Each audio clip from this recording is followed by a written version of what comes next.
Boa noite, pessoal. A gente hoje está se reunindo para dar início nessa matéria nova, né? A nossa primeira aula prática de diagnóstico cinético, funcional e imaginologia de membros superiores, cabeça e tronco. Então, hoje vai ser o nosso primeiro encontro. Sejam muito bem-vindas. Nós vamos ter 8 aulas práticas dessa disciplina. E a matéria de hoje, assim como as outras, porque essa disciplina é muito bacana, vai sim, nada mais é do que falar sobre a avaliação do seu paciente. É aquele primeiro contato, né, que você colhe todas as informações, você analisa seu paciente desde que ele entra no seu consultório para para fazer, né, para formar o seu fisiodiagnóstico. O fisiodiagnóstico, ele é o diagnóstico cinético funcional, né, que é o diagnóstico que o fisioterapeuta faz, né? E a partir daí, vocês traçarem o tratamento, né, que vão realizar com esse paciente. Então, eu vou compartilhar com vocês a tela, né? E no final a gente troca uma ideia.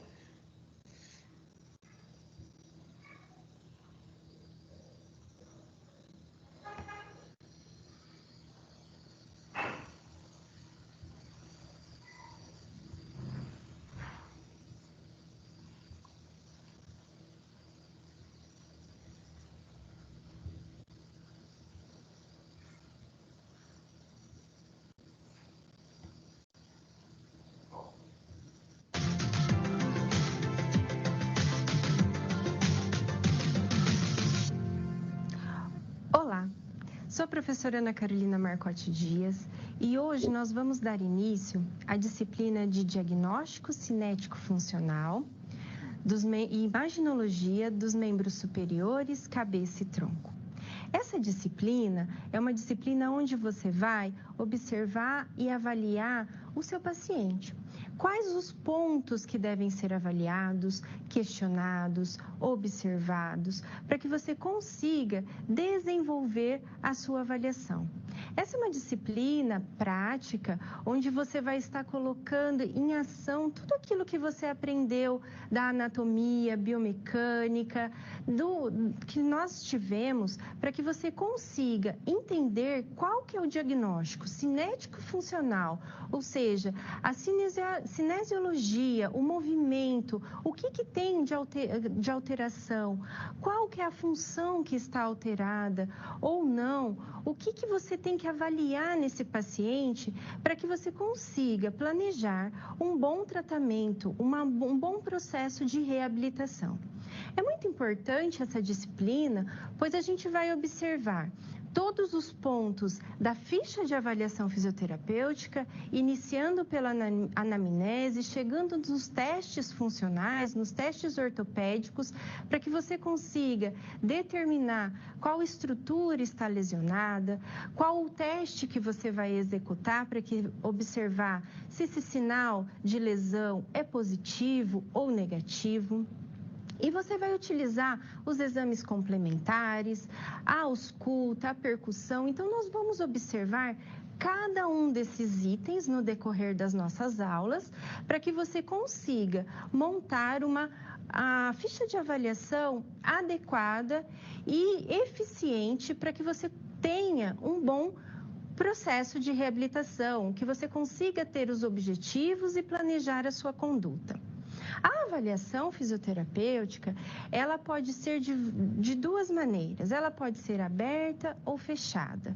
A aberta, você vai ter mais autonomia de perguntar, fazer as questões de maneira mais aberta.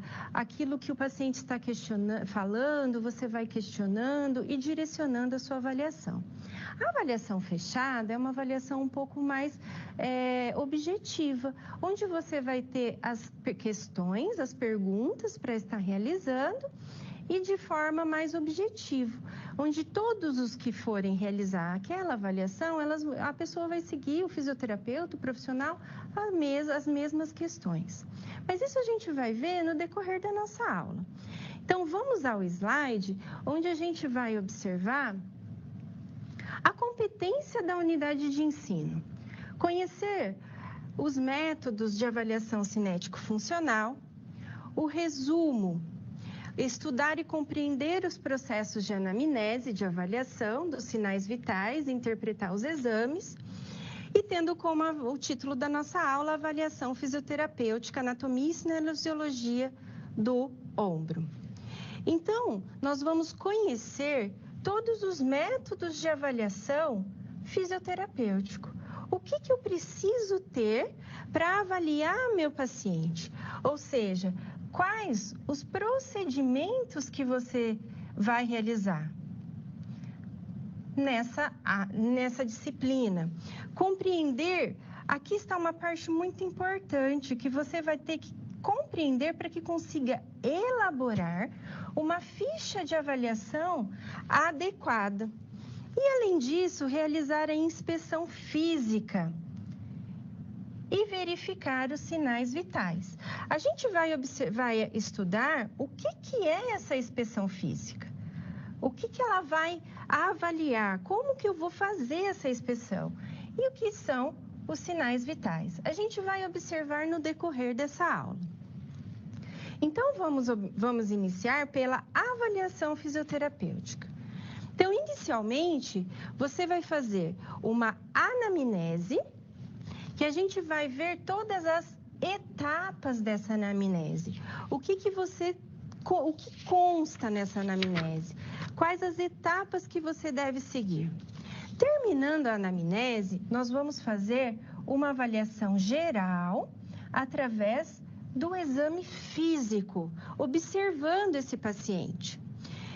Tendo a anamnese mais a avaliação geral, você vai ter, então, os objetivos para que consiga traçar um programa de tratamento. Então, eu preciso da anamnese, da avaliação física, para que eu tenha para que eu chegue num programa de tratamento e saiba, então, qual que é o diagnóstico cinético funcional desse paciente. E o que é essa anamnese? A anamnese nada mais é do que uma entrevista que você vai realizar com o seu paciente. Então, você vai perguntar todos os dados que esse paciente... Inicialmente, você vai perguntar idade, sexo, profissão, que é muito importante, que a gente vai ver que tem doenças que estão relacionadas com a ocupação profissional. A idade também é um fator muito importante, porque tem doenças que estão relacionadas com a idade. Então, a gente tem que estar sempre atento a todos os detalhes. Eu tenho que dizer a você, aluno, que essa parte inicial da avaliação, que é essa entrevista, que é a anamnese, é de suma importância que você faça de uma forma calma e tranquila. Porque essa parte inicial que vai fazer com que você escute o paciente e que ele te fale tudo o que ele está sentindo, o que ele está sentindo de limitação, de dor, o quanto isso está atrapalhando o seu dia a dia. E é a partir disso que você vai conseguir direcionar a sua avaliação, para observar o que esse paciente tem. Muitas vezes, esse paciente chega a nós, fisioterapeutas, com um diagnóstico médico já estabelecido, com exames complementares, só que você, como um profissional apto a avaliar a funcionalidade desse paciente, você vai fazer a avaliação funcional. Como que está a funcionalidade dele? O que está comprometido? Então, você apto a realizar essa avaliação funcional, você tem que entender o início da lesão. E se essa lesão, ela tem relação com a atividade diária de vida dele. Se ela tem relação com o tipo de trabalho que ele realiza. Então, a gente sabe, por exemplo, que esportistas de vôlei, por exemplo, que realiza muito movimentos acima da cabeça. Então, ele pode desenvolver uma lesão desse ombro. Então, tudo isso são pontos que vão direcionar a nossa avaliação e, consequentemente, o nosso tratamento. Voltamos ao slide. Então, nessa ficha de avaliação, a gente consegue observar aqui. Por que eu coloquei fisioterapeuta? Isso é uma função importante, porque muitas vezes você está trabalhando numa clínica, ou num hospital, ou num centro de reabilitação, onde existem vários profissionais. E isso faz com que a ficha de avaliação ela precisa ser nomeada pelo profissional que está realizando. Então, é muito importante esse item, fisioterapeuta, você colocar o seu nome para que essa ficha seja nomeada, seja determinada que ela pertence a você, que foi você que fez aquela avaliação inicial. Então, esse item parece não ter muita importância no primeiro momento, desde que você atenda numa clínica sozinho e que não vai ter, outros profissionais não vão precisar realizar ter acesso a essa ficha. Porque às vezes você precisa de alguém que atenda o paciente para você, então é muito importante saber de quem é o fisioterapeuta. Voltamos à nossa ficha.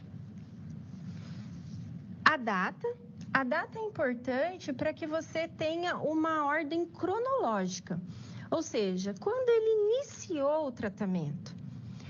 O nome completo desse paciente, não o primeiro nome, porque esse nome completo, você pode ter 1, 2 ou até mais pacientes com o mesmo nome, então o nome completo é importante. A idade, lembrando que muitas doenças, elas têm relação com a idade. Escolaridade, para você saber qual o grau de escolaridade, como você deve conversar com esse paciente para que ele entenda o que você quer. A profissão dele, porque muita atividade profissional, ela tem relação com o processo de lesão. Sexo, porque o sexo masculino ou o sexo feminino tem predisposição a ter uma determinada doença, estado civil, etnia. Essa ficha de avaliação consta no livro didático de vocês. A naturalidade, residência, importantíssimo, o diagnóstico médico, para que você saiba o que esse paciente tem, como que ele veio para você, qual o diagnóstico que foi determinado pelo médico, os medicamentos. Por que medicamentos, professora? Porque os medicamentos, eles podem influenciar no seu tratamento. Então, existem medicamentos que podem causar uma diminuição da pressão arterial, existem medicamentos que podem dar vertigem nesse paciente. Então, é importante que você pergunte quais os medicamentos que você toma, para que isso seja relatado na sua ficha de avaliação. E atividade física, observando se esse paciente é sedentário ou não. Então, esses são dados iniciais que vão constar e que já vai estar pré-determinado na sua ficha de avaliação, na sua anamnese. Então, inicialmente, parece dados que não tem muito, não vão comprometer muito a sua avaliação, mas comprometem sim, porque nele a gente já vai ter alguns sinais do que aquele paciente está relatando, se tem relação com o sexo, com a cor, com a etnia, com a idade, com a profissão, se ele é sedentário, se ele pratica alguma atividade física, como que é essa atividade física? Se todas as queixas têm relação com a lesão, ou se tem algum medicamento que ele utiliza e que pode provocar alguns sintomas. Então, tudo isso é muito importante, porque às vezes você está tratando um paciente e ele começa a ficar poliqueixoso. Ele queixa que dói o ombro, depois ele começa a queixar que dói o joelho, e às vezes ele está fazendo uso de algum medicamento, ou está em algum tratamento para outro tipo de doença ou lesão que pode estar interferindo. Então, é muito importante que você determine qual é o medicamento, o que ele faz, como que ele faz, qual a idade, para que você direcione de forma mais adequada. Agora, no próximo slide, a gente vai observar a história clínica desse paciente. Então, o que a gente observa nessa história clínica? Essa figura aqui, eu coloquei para que você grave essa imagem.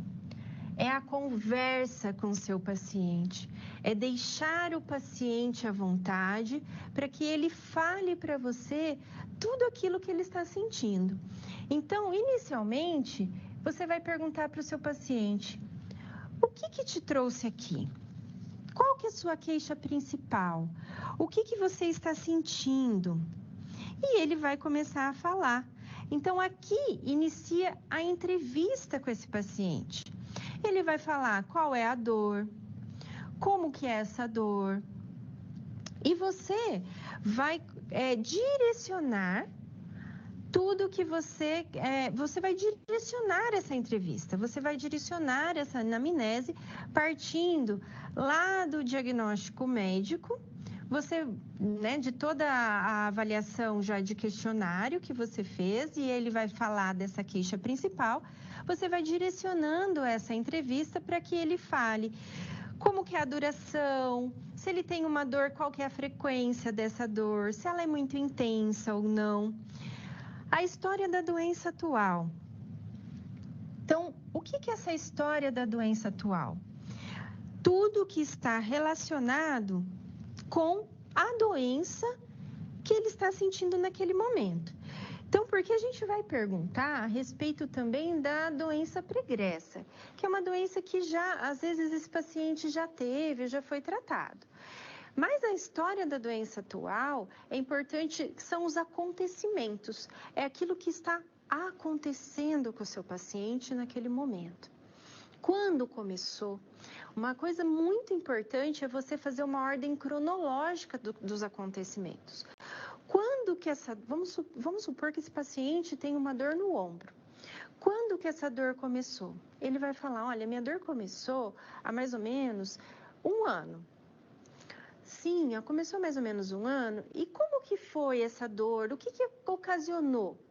Ele vai falar: olha, foi um movimento que eu fiz, ou foi uma atividade onde exigiu o movimento do braço, do ombro que eu não estou acostumado. E ele vai descrever para você como que aconteceu. E depois você vai direcionando a sua pergunta para falar como que era a intensidade, com que frequência ela ocorria, ela era constante ou não. De vez em quando ela vinha, dependendo do movimento. Não, ela sempre estava presente, uma intensidade leve, não, ele pode relatar para você assim, não prejudicava as minhas atividades do dia a dia.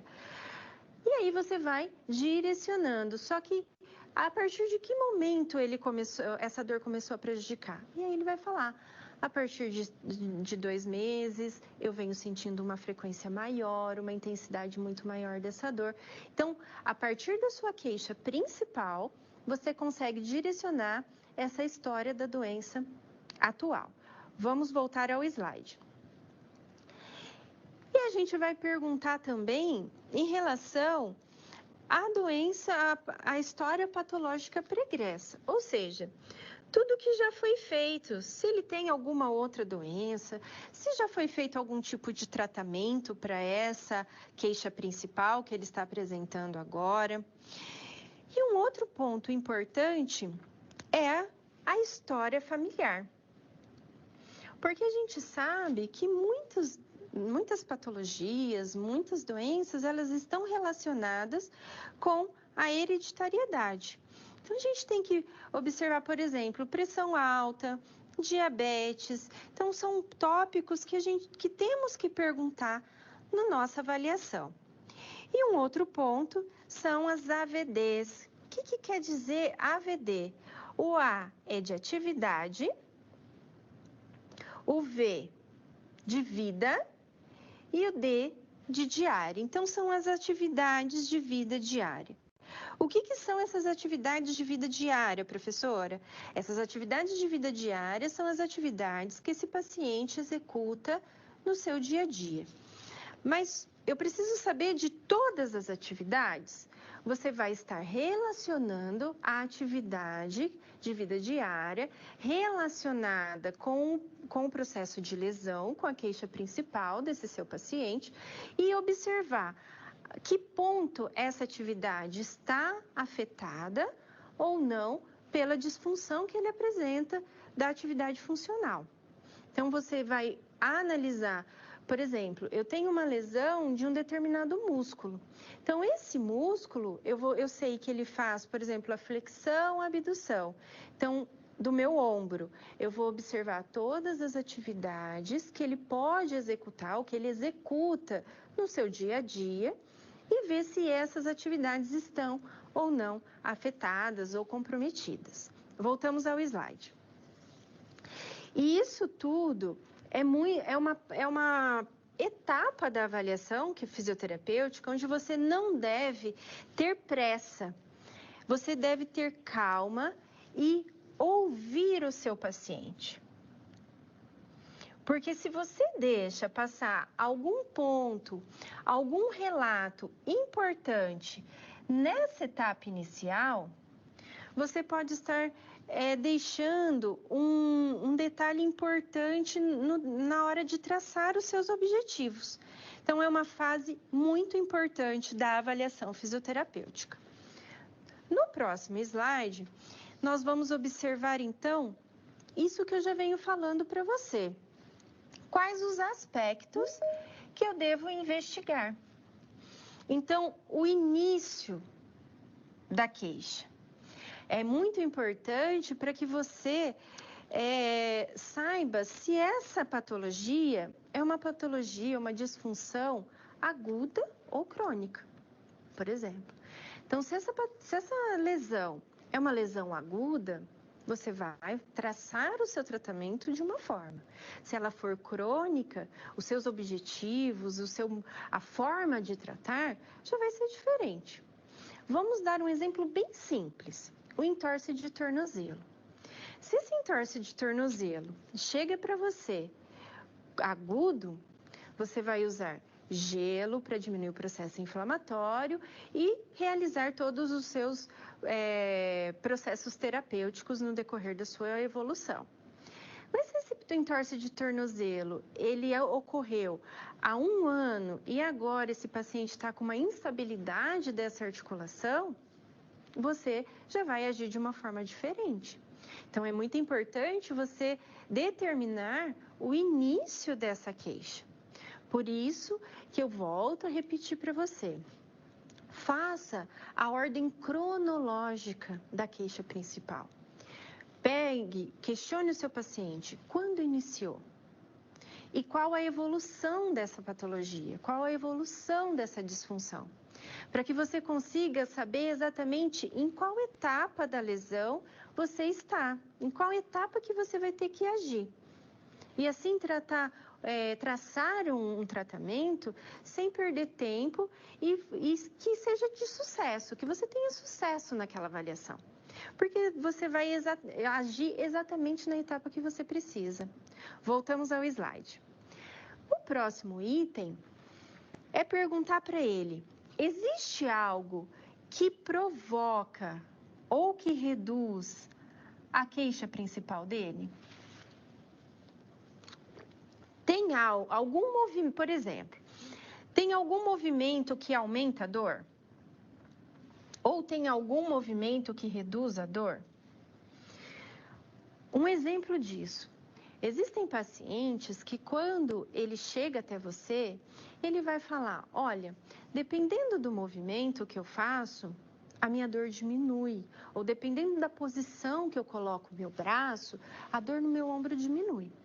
Quando eu faço um movimento de pentear meu cabelo, essa dor aumenta. Então, é partindo desses detalhes, olha, eu já vou pensar como fisioterapeuta. Se quando ele faz a abertura, né, ele abre esse braço, ele sente a dor, então quer dizer, eu preciso avaliar quais os músculos que fazem esse movimento. Então, é muito importante você saber que ponto que você, o que provoca e o que reduz a queixa principal dele. Voltamos ao slide. Como que é essa dor? Essa dor, ela pode ser constante, então ela ocorre o tempo todo. É o tipo de dor que eu costumo brincar com os meus pacientes e falo, essa dor não te larga. Não, essa dor não me larga. Ou é uma dor que ocorre em movimentos específicos ou em períodos específicos, ela ocorre mais à noite, ela ocorre mais durante o dia. Essa dor é uma dor mais intensa, uma dor mais aguda. Como que é essa dor? A irradiação, por que é a irradiação? Então, é uma dor, a lesão é no meu ombro, mas eu sinto uma dor que vai até o epicôndilo medial. Então, quer dizer que essa dor irradia. Isso é muito importante você saber para que você consiga direcionar que tipo, se tem lesão de terminação nervosa ou não. Aqui você vai ter, se essa dor irradia, você vai ter que observar e avaliar os dermátomos. A localização e a gravidade da queixa, onde ela se localiza, se ela é um grau leve, se ela tem um grau de comprometimento moderado ou severo, e as características cronológicas da queixa. Partindo então dessa avaliação inicial, nós vamos observar a inspeção, a palpação e a ausculta. Ambos fazem parte do exame físico. Então, na inspeção, quer dizer que eu vou inspecionar. Vou olhar para esse paciente e observar aquilo que está comprometendo. Na inspeção. Na palpação, quer dizer que eu vou palpar. Então, a gente vai palpar as estruturas ósseas, palpar os músculos que estão presentes nessa articulação, para que você consiga determinar se tem algum processo de dor, se tem algum ponto que está mais dolorido, para que você direcione, então, e vá somando todos os sinais e sintomas que esse paciente relatou através do seu exame físico. E a ausculta, que a gente vai realizar a ausculta pulmonar, porque você pode se deparar com um paciente com problemas respiratórios e você deve auscultar esse pulmão para ver como que ele está. Voltamos então ao slide. Então, agora você já é capaz de identificar o local exato da queixa principal. Então, a partir de todos esses movimentos, de todos esses itens estudados, você consegue identificar aonde está o meu processo de lesão e aonde eu tenho que investigar e o que eu tenho que fazer. Depois do exame físico, nós vamos observar então os exames complementares. Esses exames complementares, como o nome diz, são exames que vão complementar aquilo que você está avaliando. Então, você fez toda a anamnese, todo o exame físico, onde você palpou esse paciente, inspecionou, observou tudo. A inspeção é algo muito importante. Eu costumo sempre frisar que você inspecione o seu paciente desde o momento que ele entra no seu consultório. Então, a partir do momento que você olha para o seu paciente, você já está avaliando. Você está vendo como que esse paciente se comporta ao levantar da cadeira quando você chama ele para avaliar, como que ele caminha, se ele tem dor no caminhar, porque geralmente quando o paciente tem a dor no caminhar, ele vai fazer uma fisionomia de dor. né? Vai franzir a testa, vai relatar para você que está doendo, como que é a marcha, ou então como que é o movimento, se ele está segurando o braço porque ele está com muita dor no ombro. Então, desde o momento que você olha para o seu paciente, você já está avaliando, você já está inspecionando. E é muito importante para que você já vá direcionando essa avaliação junto com o diagnóstico médico, com toda a anamnese que você fez e com exames complementares que ele vai trazer. Esses exames complementares, quais são? São raio-x, ressonância magnética, tomografia computadorizada, ultrassonografia. São exames que vão complementar a sua avaliação, para que você consiga. Ele está com uma bursite na região do ombro. Como que está essa bursite? Ele traz um exame, você vai observar se tem uma inflamação. Então, ele vai complementar aquilo que você está avaliando inicialmente. Então, eles são importantes. É importante que você aprenda a olhar, que você pegue exames, observe, veja quais estruturas estão ali, para que quando o seu paciente chegar, você entenda aquilo que está acontecendo com ele. Muito comum você pegar paciente com exames, por exemplo, com hérnia de disco, ele vai te trazer um exame de imagem. Então, você vai ver como que está essa hérnia, para você direcionar como será o início do seu tratamento, o que você tem que tomar cuidado, porque às vezes o paciente chega com hérnia de disco lombar. E você vai perguntar para ele, ele vai falar: eu tenho uma hérnia de disco na região da minha coluna, próximo ao meu quadril. Tá, mas você, através do exame de imagem, através da sua avaliação, de todo o questionamento que você vai fazer com esse paciente, ou uma hérnia de disco da região cervical. Então, você vai ver se está tendo comprometimento da função desse braço, se tem algum momento que tem.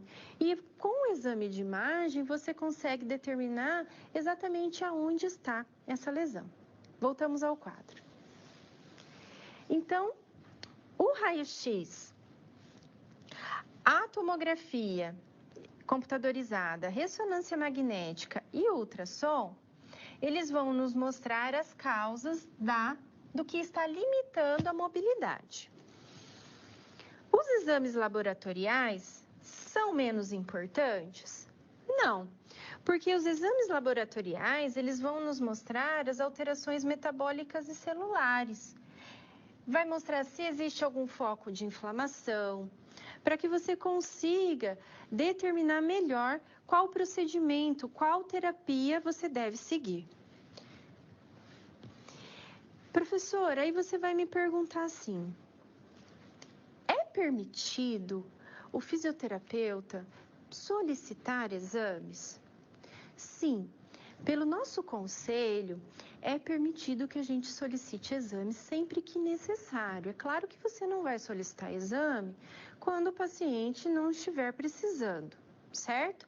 Você vai, porque nós somos profissionais capacitados, que conhecemos de toda a anatomia, biomecânica, como funciona o corpo, e que se você achar necessário que aqueles exames que ele trouxe não foram suficientes, você acha necessário solicitar um exame para que você conclua o seu diagnóstico cinético-funcional, você pode solicitar. Nós tivemos agora recentemente uma portaria onde confirma que nós podemos solicitar esses exames, porque existem alguns planos de saúde que estão negando. Mas, claro, você tem que ter um bom senso. Lógico que você não vai solicitar exames para todos os pacientes, até porque a maioria dos pacientes, eles já vêm até você com o exame. Mas se você achar necessário, ou se o paciente não realizou um determinado exame, você achar necessário solicitar que esse paciente faça uma tomografia computadorizada, por exemplo, uma ressonância, ou até mesmo um raio-x, para que você feche o seu diagnóstico funcional, você pode solicitar, ok? Voltamos ao slide. Então, aqui é a título de conhecimento de vocês. Vocês podem sim solicitar exames complementares. E a avaliação fisioterapêutica, no que nós vamos finalizar? O diagnóstico cinético funcional. O diagnóstico cinético funcional, que é o diagnóstico que nós, fisioterapeutas, vamos dar, vamos realizar, é o diagnóstico relacionado com a cinesiologia, o movimento que esse corpo executa e a sua funcionalidade.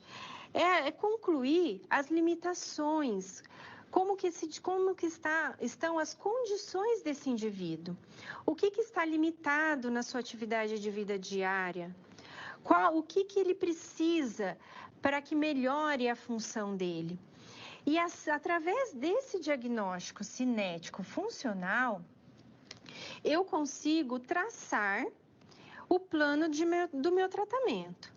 Ou seja, eu vou proporcionar, determinar o ponto de partida, onde eu vou colocar o que eu devo iniciar com esse meu paciente. Qual o ponto que eu devo, da onde que eu tenho que começar com o meu paciente? Eu tenho que começar com uma analgesia, um processo de redução de processo inflamatório, com ultrassom. Então, qual o ponto que eu tenho que iniciar? Então, isso tudo, eu vou levar em conta o quê? O período cronológico do meu tratamento. Então, quando que esse tratamento ele vai iniciar? Ele está numa fase aguda? Ele está numa fase crônica? Então, por isso que é importante você determinar qual o ponto que esse paciente está do tratamento. Então, a gente tem que observar se ele tem uma redução de força, uma amplitude de movimento diminuída, como eu vou iniciar por essa força ou eu vou iniciar pela amplitude de movimento? Mas se esse meu paciente ele tem uma dor aguda, então eu tenho que, primeiramente, começar pela redução de dor, pela analgesia. Voltamos ao quadro. E aí a gente vai observar, além disso, qual essa importância de coletar todos os dados no meu processo de avaliação. Então, saber se a doença ela teve relação com a idade, se ela teve relação com o sexo, ou se ela tem relação com a hereditariedade, para que eu consiga determinar e traçar o objetivo para que eu desenvolva o processo de reabilitação. Partindo de toda essa avaliação fisioterapêutica, nós observamos o exame físico, a anamnese, os exames complementares, a importância desses exames. Então, partindo disso, existem alguns pontos que são importantes no processo de avaliação, que são as avaliações dos sinais vitais. E o que são esses sinais vitais? São os sinais que são importantes para que você tenha vida, para que tenha a existência da vida. Quais são eles? Pressão arterial, frequência cardíaca, frequência respiratória e a temperatura. São pontos que a gente sempre vai estar avaliando. Numa avaliação, é muito importante você observar, principalmente a avaliação inicial, onde você não conhece esse paciente, você não sabe se ele tem um problema cardíaco, se ele tem um problema de hipertensão arterial, ou se ele tem uma restrição pulmonar, onde a frequência respiratória dele é alterada. Então, muitas vezes você vai solicitar algum exercício que ele não vai conseguir realizar inicialmente. Então, a gente tem que observar todos esses sinais para que você não deixe o paciente sem graça porque ele não conseguiu realizar e até para você não causar um mal-estar nesse paciente. Então, o primeiro item é a pressão arterial. Voltamos ao quadro. Então, na pressão arterial, nos sinais vitais, qual o aparelho que eu utilizo? O que é a pressão arterial? A pressão arterial é uma tensão exercida na parede da artéria durante o bombeamento do coração. Então, essa pressão ela é avaliada por qual aparelho? ela é avaliada pelo esfigmomamômetro e o estetoscópio. Quais são esses aparelhos? O aparelho do esfigmomamômetro e o estetoscópio. Então, a gente tem o esfigmo, onde nós temos a oliva, que vai causar insuflação do nosso esfigmo, e o mamômetro, que é onde vai te dar a pressão por milímetros de mercúrio. Então, nós vamos colocar no nosso paciente e observar qual que é essa pressão. Junto com o esfigmomamômetro, nós temos o estetoscópio, onde a gente vai avaliar através do batimento que essa artéria, que esse coração vai estar realizando, onde a gente coloca o primeiro toque, o primeiro pulso, que é uma pressão mais forte, onde a gente escuta uma pressão mais forte, que é a pressão máxima, né? A pressão sistólica, e a diastólica, que é a pressão mínima, onde a gente vai estar avaliando. Ele vai começar com um batimento forte e depois ele vai diminuindo a intensidade. Então, a gente marca a primeira batida e a última. Por exemplo, a primeira batida foi em 120 milímetros de mercúrio. Então, a primeira batida é em 120 e vai diminuindo. E a última batida que eu escutei foi em 80 milímetros de mercúrio. Então, quer dizer que minha pressão, ela é de 120 por 80 milímetros de mercúrio, considerado uma pressão normal. De acordo com a Sociedade Brasileira de Cardiologia, hoje, a pressão arterial normal, a gente tem 3 nomenclaturas, que é a hipertensão, a hipotensão e a pressão normal.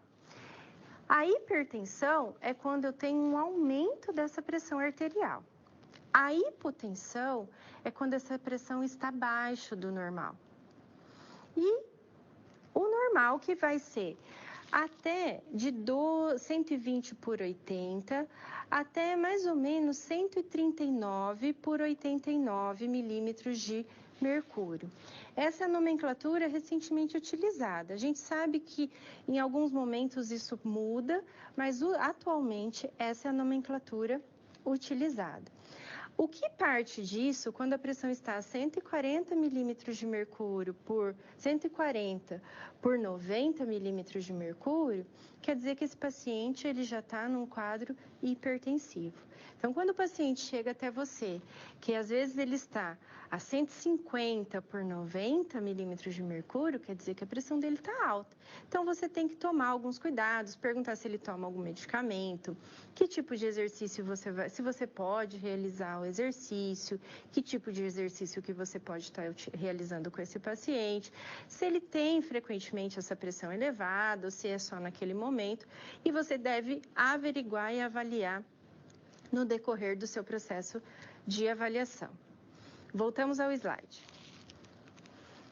Um outro sinal vital é a frequência cardíaca. Então, é o batimento por minuto do meu coração. Então, é quanto esse coração ele bate em um minuto.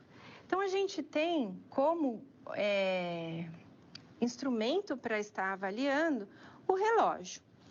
A frequência respiratória, e a gente vai observar a frequência cardíaca no pulso, na artéria radial, na artéria carótida, para ver quantos batimentos por minuto esse coração está realizando.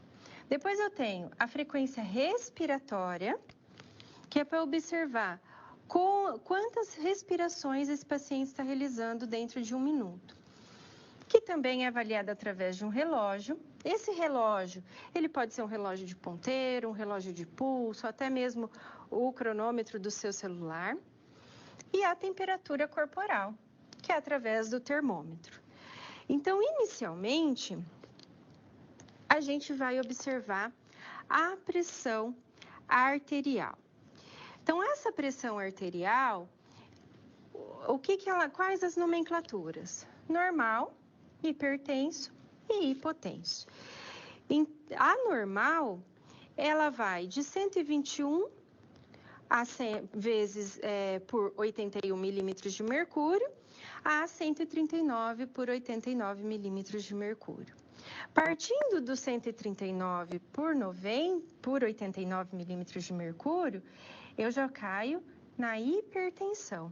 E abaixo do 121 por 81, esse paciente vai estar hipotenso. Então, a partir dessa avaliação, você vai determinar qual a conduta, observar se esse paciente é hipertenso, se ele está hipotenso, o que aconteceu, se ele está tendo se ele tomou algum diurético, se ele teve uma perda de líquido intensa. Então, você vai direcionar a avaliação. A gente vai observar, são pontos importantes, e a gente vai avaliar essa pressão arterial com a presença do túlio, onde a gente vai conseguir visualizar como que eu faço a verificação dessa pressão arterial. Então, a gente vai observar aonde colocar o esfigmomamômetro, aonde colocar o meu esteto, para que eu consiga auscultar esse batimento e determinar, assim, qual pressão. São pontos importantes. Esse paciente, ele deve estar em repouso, ele pode estar sentado ou deitado. Se ele fez alguma atividade física, é importante que ele fique em repouso por pelo menos uns 10 minutos, para que essa frequência, essa pressão volte ao normal, porque senão isso pode te dar um falso negativo. Então, o posicionamento em repouso, de uma forma tranquila, que ele esteja à vontade com esses pés apoiados, para que ele não esteja realizando nenhum tipo de esforço. Vamos então observar como que a gente vai aferir essa pressão arterial no nosso paciente. Agora nós estamos com o túlio, onde a gente vai observar o posicionamento do nosso esfigmomamômetro. É importante que não esteja em contato com roupa, para que você tenha o aparelho em contato diretamente com a pele do paciente. Você observe sempre a posição do mamômetro na sua direção, para que você consiga observar exatamente em qual região o ponteiro ele vai fazer a primeira batida e a última, para que você consiga determinar qual a pressão arterial. É importante que você observe, sempre no esfigmomamômetro ele está indicando a região onde ele deve ser posicionado, ele tem a artéria. Então, você deve posicionar em direção à artéria radial, numa distância da fossa cubital de 2 a 3 dedos, para que você consiga colocar o estetoscópio e auscultar esse batimento. Então, nós vamos prender o esfigmomamômetro, deixar o mamômetro visível, para que não interfira no seu processo de avaliação. Nós vamos ter o diafragma do estetoscópio, direcionar esse diafragma na direção da artéria,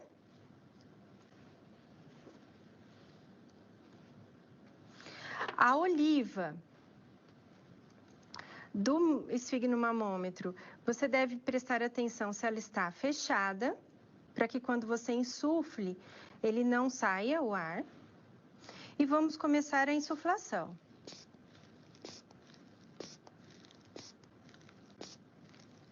De forma lenta. E gradualmente você vai soltando o ar do esfigmomamômetro.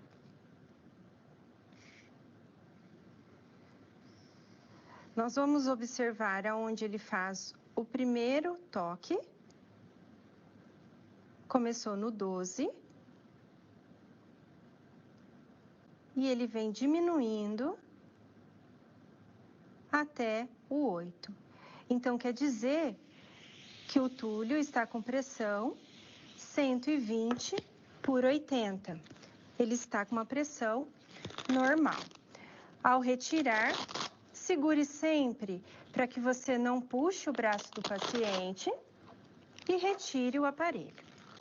Então, a pressão arterial você deve fazer de uma forma lenta para que você ausculte o primeiro batimento e o último, onde você vai ter a sua pressão máxima, que no caso do Túlio é o 120, e a pressão mínima, que é o 80, ou seja, a pressão sistólica e diastólica. Voltamos ao quadro. Depois de ver observar como foi aferida a nossa pressão arterial, a gente vai analisar a frequência cardíaca. Então, como nós podemos sentir esse pulso? Qual a normalidade e quais os principais pontos a serem palpados para que você sinta o pulso, a frequência cardíaca? Então, como podemos sentir? Nós podemos sentir através da palpação, do toque. A normalidade, ela vai depender da idade do meu paciente. Então, essa tabela, ela nos mostra, ela está no livro didático de vocês, onde eu tenho a idade e a frequência cardíaca apropriada para aquela idade. A gente pode observar que um recém-nascido, ele tem uma frequência cardíaca média, ou seja, o número de batimentos por minuto é de 120 a 160 batimentos. Enquanto um adulto acima dos 18 anos, ele tem uma frequência cardíaca normal entre 60 e 110.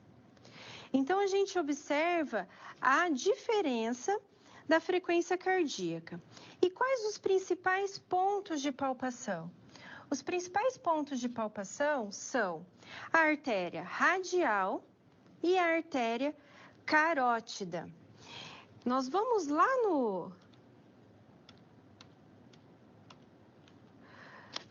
na nossa base óvide, onde a gente consegue observar no Atlas a região das artérias. Então, eu tenho a artéria radial, que está localizada nessa região, que é onde eu vou palpar o paciente para observar a frequência cardíaca. E depois, a região da artéria carótida, que é essa região da artéria carótida, que você vai observar no seu paciente. Nós vamos agora no Túlio para que a gente consiga avaliar aonde está a artéria radial e a artéria carótida. A artéria radial, você vai lembrar da região radial, vai palpar com o primeiro e o segundo dedo. A palpação, ela não pode ser uma palpação muito forte, porque senão você vai obstruir o fluxo da artéria e você não vai conseguir sentir a pulsação. Então, você vem com os dois dedos na região da artéria radial. Você pode pegar o celular e avaliar pelo cronômetro. Como que você vai observar? Essa observação é através do batimento que ele tem por minuto. Então, eu vou colocar aqui para que você consiga ver. E a gente pode fazer quantos batimentos eu estou sentindo através da minha palpação em 1 minuto, ou então eu posso fazer em 30 segundos e multiplicar por 2, que vai dar os 60 segundos igual a 1 minuto. Eu oriento vocês não fazerem como em alguns livros, em alguns materiais eles falam, fazer 15 segundos e depois multiplicar por 4, porque a variação ela pode ser muito grande. Então, palpou, sentiu a artéria, está sentindo o pulso, inicia o cronômetro e nós vamos começar a contar.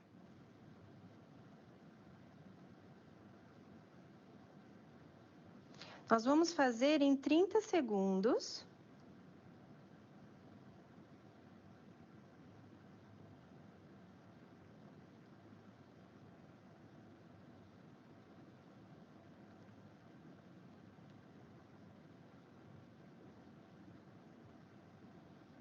O do Túlio deu 28 batimentos vezes 2, então ele está com 56 batimentos por minuto.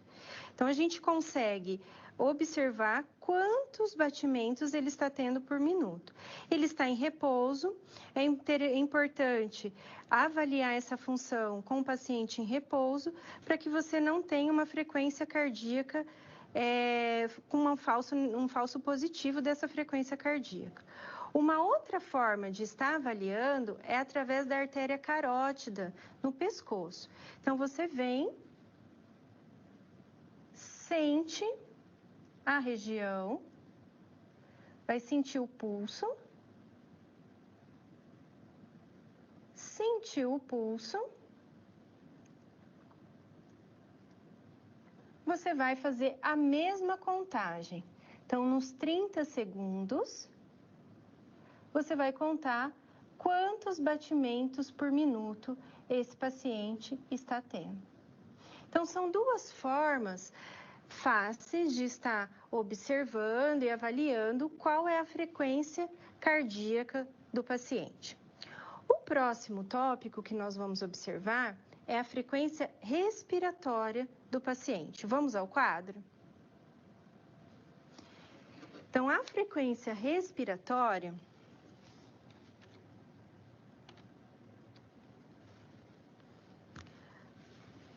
a gente vai observar como ela é avaliada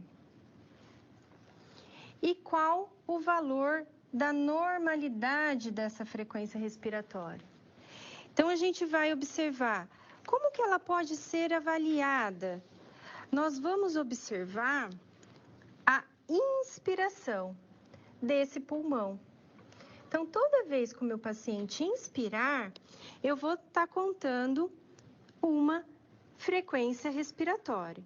E eu vou observar quantas inspirações esse paciente vai realizar em 1 minuto. Então, em um adulto, qual que é o valor de normalidade? A gente tem as categorias de idade. Em um bebê, essa frequência respiratória, ela vai de 20 a 40 respirações por minuto. Num adulto, essa respiração, essa incursão, essa respiração por minuto, ela vem para 14 a 18 respirações por minuto. Então, nós vamos avaliar através do momento inspiratório desse paciente. Vamos na base Ovid. E eu quero mostrar para você a cavidade torácica para a gente observar a região que nós vamos avaliar. Então, você vai observar todo o processo de inspiração. Então, você vai estar inspecionando a região do tórax desse paciente. Na base Ovid, a gente tem a ação muscular, onde nós conseguimos observar a depressão e a elevação das costelas. Então, a gente consegue, inspirou, é um momento que eu vou contar uma inspiração. Ele vai expirar, na próxima inspiração, eu vou contar uma outra frequência. Então, quantas respirações esse paciente vai fazer no decorrer de 1 minuto? Esse mesmo movimento que eu estou vendo aqui no nosso Atlas em movimento, é o movimento que eu vou ver no paciente. Então, eu vou ver essa expansão torácica, onde eu vou contar uma respiração. Quando ele expandir novamente, eu vou contar a segunda. E assim eu vou contando até que complete 1 minuto. Você pode fazer a mesma coisa que nós fizemos na frequência cardíaca. Então, você pode contar a frequência de 30 segundos e multiplicar por 2, ou conta 1 minuto essa frequência respiratória. Novamente, não oriento contar 15 segundos e multiplicar por 4, porque pode dar erro. Então, nós vamos observar agora, através do Túlio, a expansibilidade desse tórax, e cada vez que ele expandir, ou seja, que ele inspirar, nós vamos contar uma respiração e vamos contabilizar isso em 1 minuto. Vamos observar agora o tórax do Túlio. Inspira. Essa frequência respiratória, é importante você ter ideia que o paciente não vai fazer uma inspiração profunda. A respiração dele é uma respiração normal. Você vai falar para ele, respira para mim normalmente. Até mesmo quando você estiver avaliando a frequência cardíaca, um outro item importante que às vezes você não se atém é que você pode avaliar, você avaliou a frequência cardíaca. Depois que você terminou a frequência cardíaca, continua com o seu dedo ali e já direciona o seu olhar para a frequência respiratória. Porque muitos pacientes, quando você fala que você vai avaliar a respiração, ele vai mudar o padrão respiratório dele.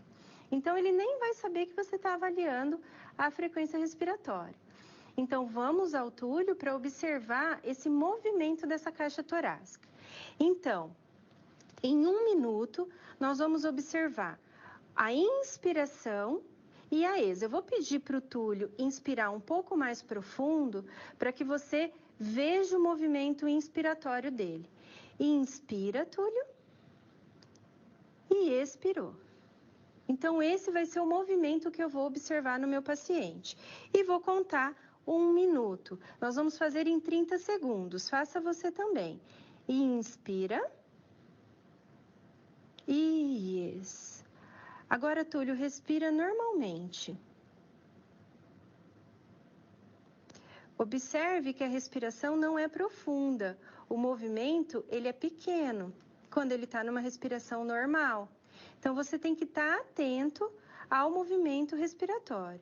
Então, inspirou e exo. Vá profundamente, Túlio, para mim, fazendo o favor, para que o aluno consiga observar. E expira. Ins. E ex. Eu vou pedir para ele fazer uma inspiração normal para que eu conte e você veja como que funciona essa respiração no final da sua avaliação. Começando agora, Túlio. Parou. Zera. Vamos lá. Inspira, Túlio, normalmente. 2. Terceira respiração. Quarta. Quinta. Sexta. Sétima. E oitava. Deram os 30 segundos, vezes 2. Então, eu percebi que o Túlio fez 16 respirações por minuto. Ele está dentro da normalidade. Quando a respiração ela for acelerada, uma respiração muito acelerada, eu vou falar que ele está taquipneico. Ele está respirando de uma forma acelerada. Então, você observe que o movimento que ele vai realizar não é um movimento muito amplo. E quando você fala, eu vou observar a sua respiração, geralmente o paciente vai fazer a respiração profunda que o Túlio fez para que você observasse a mobilidade dessa caixa torácica. Então, é muito importante que termine a avaliação da frequência cardíaca, direcione o olhar e continue contando no tempo de 1 minuto a frequência respiratória que esse paciente apresenta. Voltamos ao quadro. Então, aqui a gente conseguiu observar através do nosso atlas como que é feita, como que é a inspiração, o processo inspiratório.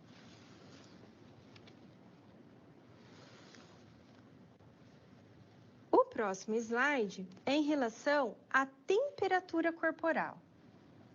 um outro item importante, porque às vezes esse paciente ele está com uma hipertermia, ou seja, ele está com febre.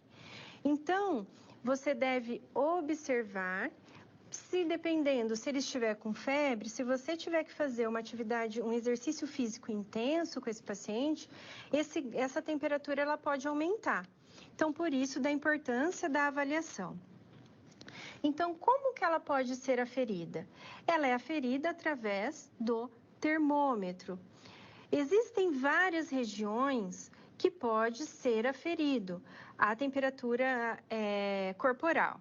A mais utilizada é a região axilar, que é a que a gente vai demonstrar aqui. Existe a oral, existe a timpânica, que é no tímpano, no ouvido, e existe também a retal. Mas a mais utilizada, principalmente para nós, para quem está na clínica, é a axilar. E ela é determinada em hipotermia ou hipertermia. Quando que ela é hipotermia? Quando ela está abaixo de 36 graus Celsius. E hipertermia é acima de 37,5, é quando você pode considerar que esse paciente está desenvolvendo uma febre.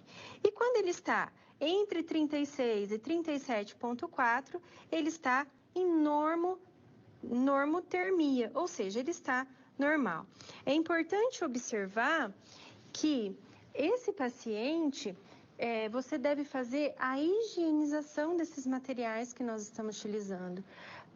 Do esteto, sempre passar um álcool 70, do termômetro, quando você utilizar nesse paciente, para que não comprometa, para que você não leve bactéria de um paciente para o outro.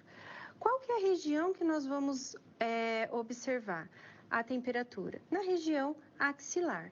Então, o paciente, você vai colocar o termômetro por dentro da roupa, não vai ser fora, e você vai posicionar o termômetro aqui, pedir para que ele traga a mão em direção ao ombro contralateral, que daí ele vai segurar de uma forma adequada esse termômetro embaixo do braço, na região da axila.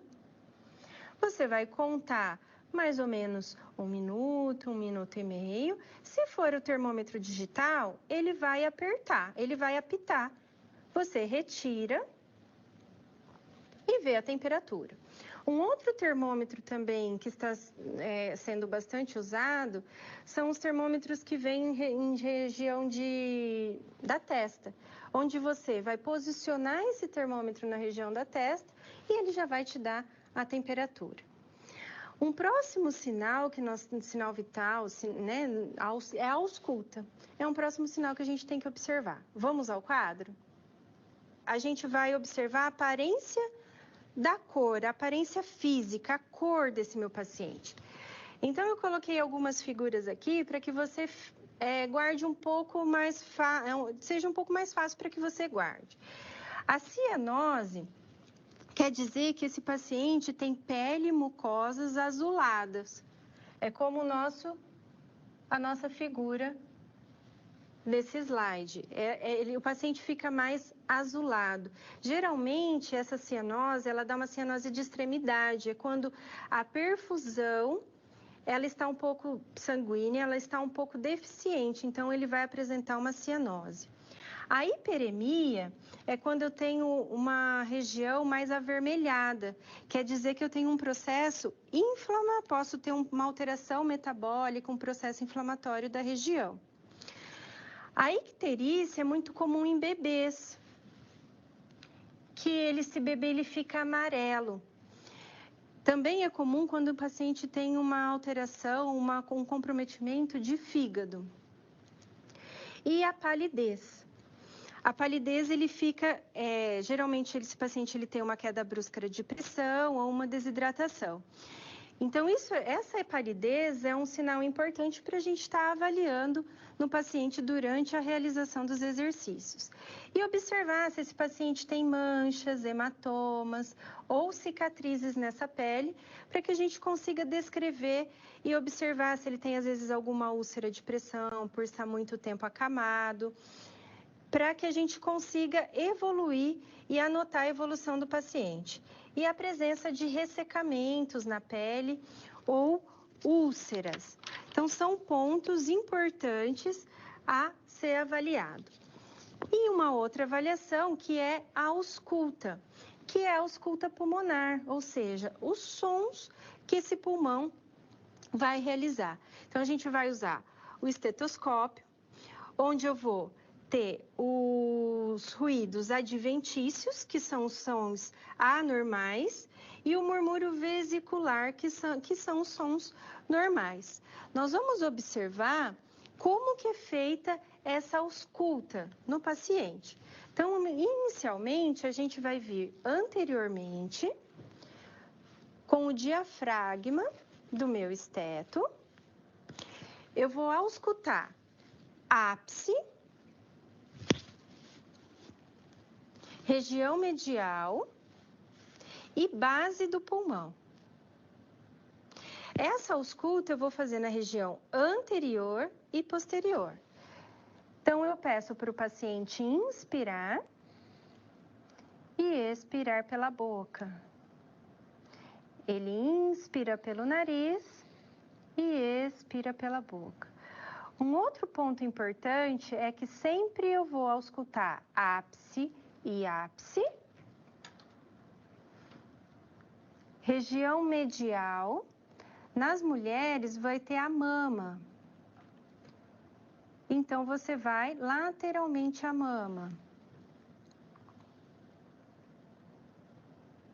E região de base. Sempre bilateral. Depois que eu auscultei a região anterior, eu vou para a região posterior, onde eu vou auscultar da mesma forma, ápice, pedindo sempre para esse paciente inspirar pelo nariz e expirar pela boca.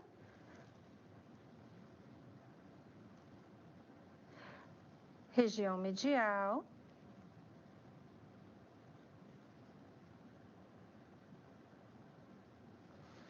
E região basal.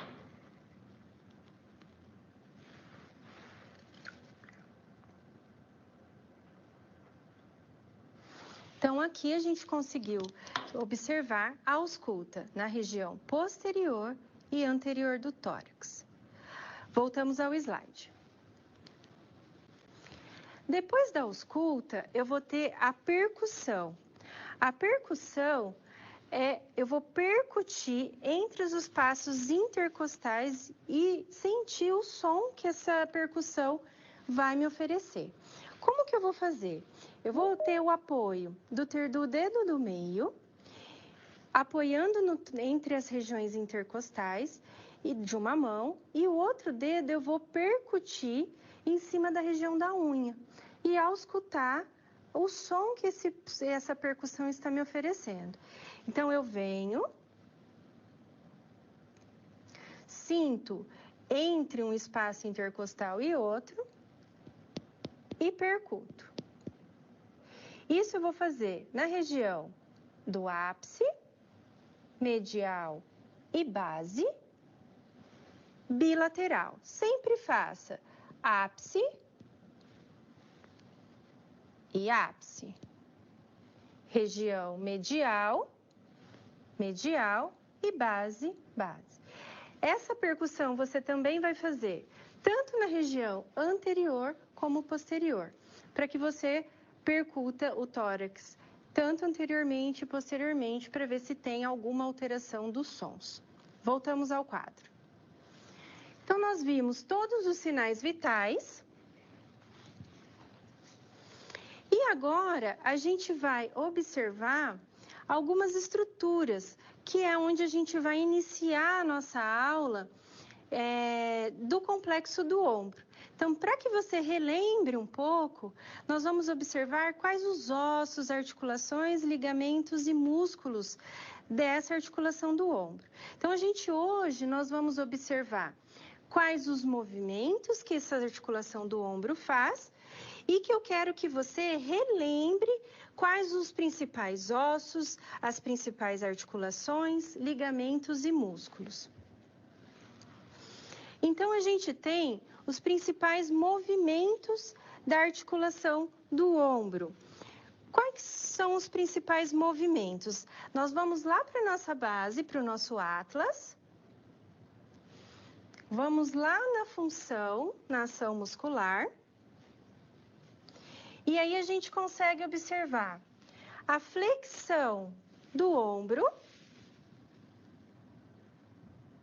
E é importante que você comece a relembrar toda a anatomia e biomecânica dessa região. Depois da flexão, nós vamos ter a extensão desse ombro.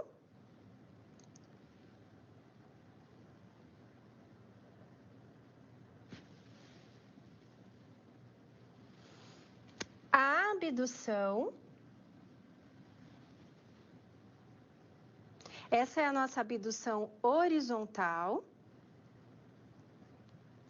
Então, aqui a gente consegue observar, quero que você retome lá no Atlas para que você consiga observar qual músculo que faz cada um dos movimentos, para que a gente consiga fazer um teste adequado nas próximas aulas. Aqui é a região do deltoide.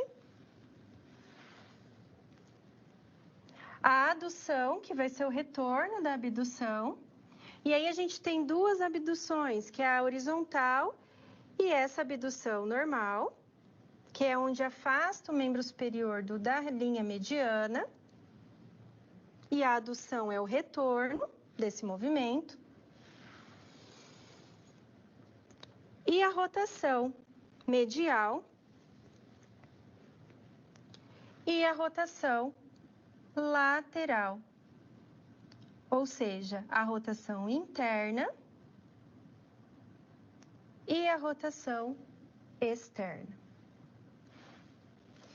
Então, eu quero que você observe a importância desses movimentos para que a gente dê continuidade nas próximas aulas, para que você entenda quais músculos estão comprometidos e quais os movimentos que esse músculo que está comprometido vai estar defasado, vai comprometer a função desse meu paciente, e entenda de uma forma adequada quais os testes que você vai ter que fazer para que você consiga realizar esse teste de uma forma adequada e determinar qual função, qual atividade, qual movimento está comprometido no meu paciente, partindo, é claro, lá da nossa avaliação inicial, da anamnese, de todos os movimentos, da queixa principal, o que esse paciente está relatando, para que você consiga chegar até a avaliação funcional e desenvolver fechar essa avaliação para que você consiga traçar o seu objetivo e o seu tratamento. Voltamos ao quadro para a gente fechar a nossa aula de hoje. Então, a gente tem, aqui também você vai observar, eu quero que você observe os movimentos de elevação, da escápula, de protração e retração, os movimentos de rotação externa e interna, de inclinação escapular, para que você entenda o movimento que esse paciente está executando. Então, para fechar, nós vamos ter um diagnóstico investigativo, que vai nos apresentar as condições e limitações, nos dando, então, um diagnóstico cinético-funcional desse paciente. Então, foi tudo isso que a gente viu na aula de hoje, que a gente consegue observar através da coleta da entrevista, dos dados da anamnese, de todos os sinais vitais, e para fechar o diagnóstico cinético funcional, relembrando sobre essa anatomia e cinesiologia, para que você tenha um diagnóstico cinético funcional desse paciente.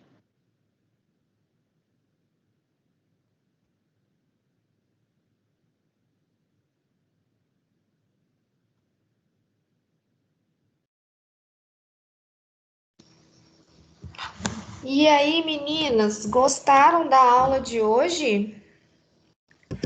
Sim, muito boa. Ai, que bom! Essa aula é interessante. É o nosso Fiquei apaixonada. primeiro cursinho. Nosso primeiro passinho quando a gente começa a clinicar, né? Quando a gente começa a ser fisioterapeuta de verdade. Engraçado é a gente que sai anotando tudo, né? Faz parte. Meus amores, então essa foi a nossa aula prática um, tá?